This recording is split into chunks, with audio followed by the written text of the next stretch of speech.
Hello, good morning. Sorry to keep you waiting. Kaya na ko gibuhat sa ubos. Ganun ganina na ka diri. Ay, bago na kaabot man sila. Sige, sige. Kaya magstugod ta. Yung patsali. So, before anything else, I'd just like to introduce myself. So, my name is Dr. Janairis Flor, and I will be your clinician for today. So, may I ask for your name? Ay, Crystal de Aido. May isip okay for yung kabuti kang Crystal San. So, Crystal ka na, before starting, I just want to let you know that kanang atong clinic karon and atong conversation will be treated with high confidentiality. So, rest assured that this is a safe space na makatalk ka sa anything na ganahan ni mga istoryahan na to and that your privacy is very valued. So, first of all, mag-ask lang ko kanang, what brought you here? Ano, ginan ko sa mga major ko dok. Kanang muaring. Free time man ako dok ba? Off na ko sa work. Dong na lang ko dok. So, how do you want me to help you, man? Anong dok? Lately mong dok. Nakabantay ko ako dok. Kanang ni-heighten ako ang anxiety dok. Pimi ko mo kung pimi na ay kakulbaan kahadlok ko. I see. So, maka-recall ba kang mga recent events na nahitabo nimo na nakalid nga nung inana na ang imong feelings or behavior karon? Ano, It's okay. Take your time. recently dok ko na nakawatan mo attempted na robbery dok ba niya kanang ay feeling na ko dok lang sa Mga ano, estimation, mga when and kanang mga what time man to nahitabo ang robbery? ando kanang gabi ito do mga around 8 p.m. do Mga bilang nakakaadlaw ang miagi? si Mana na sa do 2 weeks na do. So, if you don't mind me asking, and if you are comfortable na i-share sa nako, maka-recall ba ka sa mga events na nahitabo during that robbery?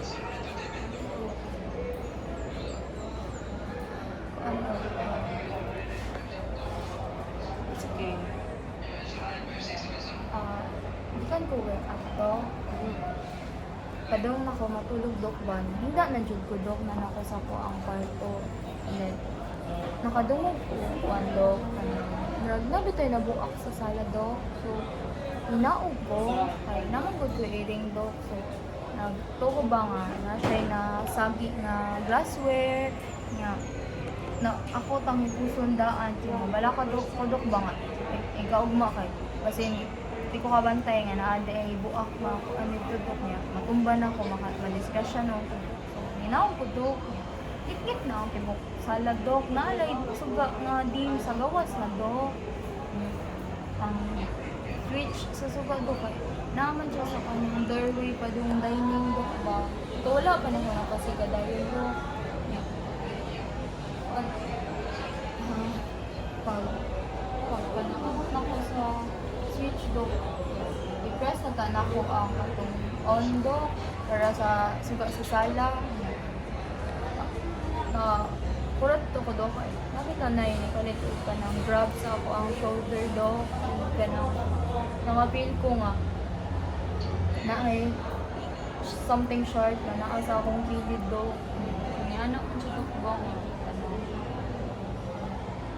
dili daw ko musyagit musyagit daw ko naiyak kung gusto ko ito daw ko wala ko katingog daw na naku ano ko dito na nagbarog-barog ko dito ka na hadlo ko ba nga iyang pinudon nga gusto ko dito ko niya mo pa nang muliyok ko or mo kanang na ay mo kuan ko dok masulti ko and then ang kuan dok after to dok kanang iyang kauban dok nanagipang wa dok ako mga alas o akong savings dok niya kanang na ay nang at ko po yung gibuhian dok niya na ay nakabantay doon sa akong silingan dok ko mo to na nakatawag ko pulis.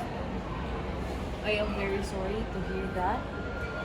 Mag-ask lang ko nga, maka-recall pag ihapon ka outside na itabo after that incident. Ano? Gusto ko daw ito do kay kanang ay mahadlok na ko mag-stay ako ra usa sa balay do. Nya, kanang dali ra ko makuratan do. So, sa imo nag-iibon nga, kanang dili na ka ganahan magstay sa inyo, and dali na ka makuhatan. So, naka ba kailain changes nga nabantayan sa inyo po ba ninyo? Mag-isot sa ko tulog ko. Kita matulog ko. Madam ko, bitaw na ko na itabo do. Muna do ko sa hiking. Kanang na ay, wala jud kita rin matulog. But before no, nahitabo ang kanang incident, wala na kayo problem with your sleeping schedule? Wala ra jud. So, are you taking any medication? Na nag-take ko sleeping pills to para lang makatulog bitaw jud ko do kay. Sabi ako yung work do niya.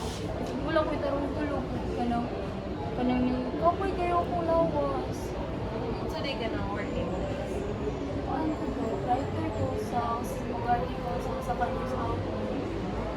So, kung ka nga, writer ka. So, during that time, pag-way, nag-edita ka, no, kahigikan ka sa trabaho. So, kanang, ana naman ka ma, na-experience mo during that robbery, and after that, is nalisod na ka sa kanang pagkatubi mo, and sa adjustment mo. So, kanang when mo ka naka-start notice ano yung mga changes? Ando, right after the incident jud do wala. Katong pagkaga-ugma dayon do kay pagkagabi na gusto ko tulog and then gamay lang makadungol lang ko gamay sound do kay kanang mura ko kanang na makulbaan ko din do kan ako ang dughan kay muot jud. So, kanang nakakuha na ka nga sa, di ba na, ingon na ka nga mga duha na kasimana, mga simana na no. So, kita sa isa ka adlaw, kapila ka usually na makakuan nga kanang anxious ka sa imong palibot, dili ka katug, like how frequent man siya nimo ma-feel? Very frequent jud do like even if like daytime do kay kanang naagya pun ko signs na kanang if pakuratan bitaw ko do kay kanang ay makuan jud ko do makanang may mangulba jud ko kayo if like kaliton ko nila o kanang gunit sa akong mga coworker. So, nakakuan na ka, mention mo ka sa imong coworkers, no? Can you describe na relationship nimo with your coworkers, sa imong mga friends or family after nung tabo ang incident? Ando ka lang na ay dili na kay ko maguban sa akong friends do. So far do wala pa ko napakita sa akong family kay kanang di ko ganang mga burden sa do pa na kung mga friends do ka di ko ganang do nga ma-open sila masakitan sa do kay hilig mo sila kanang joke kita do nga pakuratan ka niya mo to kanang ay dili lang sa kumuban niya do kay dili ko man ko ready para sa ilang joke ba. So, aside ana niya pa na, how do you think man ko nga incident naka-affect sa inyong kanang work ba or daily nimo mga activities? Grabe dyan niya kay Tito kay productive mo gusto sa unang do ko niya.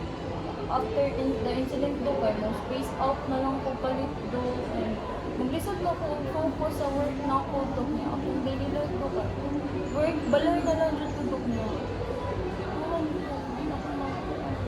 Do you think ang kato memories about the robbery mo or lang siya nimo without ganang even trying to think about it? Uto kay makainundang dyan kanya do ka nang even sa small thing na makita ko ko chili do ka like kuan jud sa do ka nang mahalog jud ko and sa gym sa do do pinmi na ako makuan do pinmi na ako mandamduhan ang mga So actually, what you've been saying or actually manifestation sa mga tao na been into ka ng very sad na situation and very bad. So, do you have other things na ganahan yung istoryahan? so far do mahok ko makahelp ko maisip ang side. So, we'll be conducting ka ng further assessment no to know if and understand if what you've been through are signs of PTSD or other conditions. And we'll be having planning. So, kanang little by little lang kanang. We'll have kanang steps on how to help you. Sige bro, thank you. Thank you so much.